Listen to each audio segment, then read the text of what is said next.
Hello friends, welcome to S Khan I S. Digital tax tussles. Tussles का meaning आपको पता है। टशल्स का मतलब होता है झगड़ा। डि, डिजिटल टैक्स आप समझते हो। ये ऐसा टैक्स है जो कोई भी कंट्री जो है किसी भी डिजिटल सर्विसेज देने वाली कंपनियां जैसे कि Google, Facebook, Microsoft, Apple, Amazon, Alphabet, इन सब पे लगाती है। और ये सारी जो बड़ी बड़ी जायंट कंपनी है ना, वो कहीं दूसरी जगह से, किसी दूसरी कंट्री से ऑपरेट करते हैं, पूरी दुनिया में ऑपरेट करते हैं। जैसे ये सारी बड़ी कंपनियां हैं, सारी यूएसए से ऑपरेट करती हैं। और पूरी सर्विसेज का जो पैसा आता है, रेवेन्यू आता है, वो अपने देश में लेके चली जाती हैं। तो इससे, चूँकि इन सब बड़ी बड़ी कंपनी की जो ऑफिस है वो इंडिया में नहीं है या किसी डेवलपिंग या अनडेवलप्ड कंट्रीज़ के अंदर नहीं, वो यूएसए के अंदर है। तो सारा रेवेन्यू जो है वो यूएसए को मिलता है, तो उससे उसका फ़ायदा है। तो यूएसए ने नाराज़गी जाहिर की है और अब भी अनाउंस किया था। हालांकि उस अनाउंसमेंट को थोड़ी देर के लिए सस्पेंड कर दिया गया है और उसने अनाउंसमेंट किया था कि वो 25% टैरिफ लगा देगी, खास करके उन सब 2 बिलियन के इम्पोर्ट पे, जो कि 6 कंट्रीज़ हैं, स्पेशली इंडिया है उसमें। और साथ में कुछ कंट्रीज़ और हैं जिन्होंने डीएसटी लगाया है, मतलब डिजिटल सर्विस टैक्स लगा दिया है। यानी डीएसटी के द्वारा इन सब बड़ी कंपनियों पे टैक्स लगाने की कोशिश की है। इंडिया ने 2% टैक्स लगाया है कि आपको इंडिया में, जो कि आप ऑपरेट कर रहे हो, हालांकि आपके ऑफिस वहाँ है, लेकिन फिर भी हम आपसे 2% टैक्स लेंगे। तो अमेरिका को इस बात से गुस्सा है। वो इन 2020 के अंदर ही, जो जब वो ट्रम्प प्रेसिडेंट थे, उस वक्त ही इन्वेस्टिगेशन का आदेश दिया था। यूएसटीआर एक ऑर्गेनाइजेशन है अमेरिका की, जो ये इंटरनेशनल ट्रेड को देखती है कि हमारी कंट्री अमेरिका को कौन कंट्रीज़ है जो नुकसान पहुंचाना चाहता है ट्रेड और टैरिफ या टैक्स लगाकर।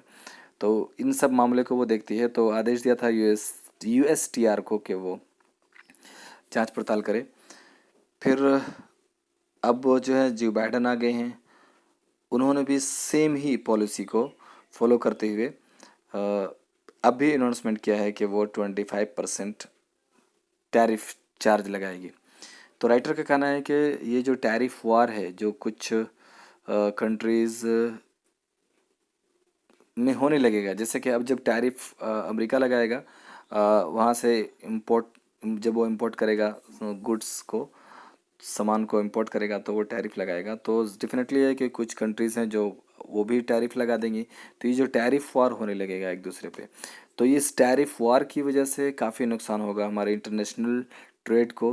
ऑलरेडी जो है इकोनॉमी है परेशान है कोविड-19 की वजह से। ये राइटर की राय है कि ये जो ट्रेसल है ना, ये अभी जो हो रहा है कुछ कंट्रीज़ के बीच में, वो डेफिनेटली हमारे देश को काफ़ी नुकसान पहुंचाएगा और पूरी दुनिया को नुकसान पहुंचाएगा, क्योंकि ये इंटरनेशनल ट्रेड जो है इससे इम्पेक्ट हो जाएगा।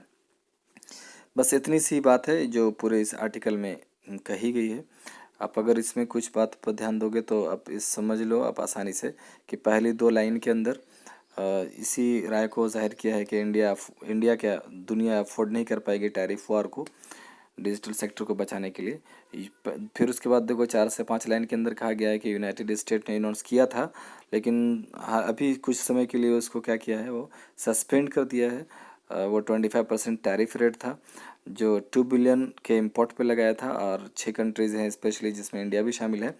और ये सिर्फ क्या किया है, ये सिग्नल है। वाशिंगटन का जो गुस्सा है, इरादा है, वो चाहता है कि वो अपने गुस्से को जाहिर करे इस तरह से दंड दे करके उन सब सारी कंट्रीज़ को, जो कि सिलिकन वैली, जो टेक जायंट क्या है यूएसए के अंदर है, उसको नुकसान पहुंचाना चाहती है, उनका बदला लेना चाहती है। किसके द्वारा? जो अभी office US trade representative, USTR जिसको बोलते हैं, ये एक जो ऑफिस के बारे में मैंने बताया आपको, जो देखती है कि उस देश में क्या हो रहा है, उसी को राइटर ये कहना चाहते हैं कि ये जो ऐसा किया है जो बाइडेन के एडमिनिस्ट्रेशन ने, यही समझ लो कि वो डोनाल्ड ट्रंप की जो पॉलिसी थी उसी पॉलिसी को कंटिन्यू किया है। हालांकि अभी कुछ समय के लिए इसको क्या कर दिया है कि अभी सस्पेंड कर दिया है और ये सस्पेंड है, एक तरह की धमकी है।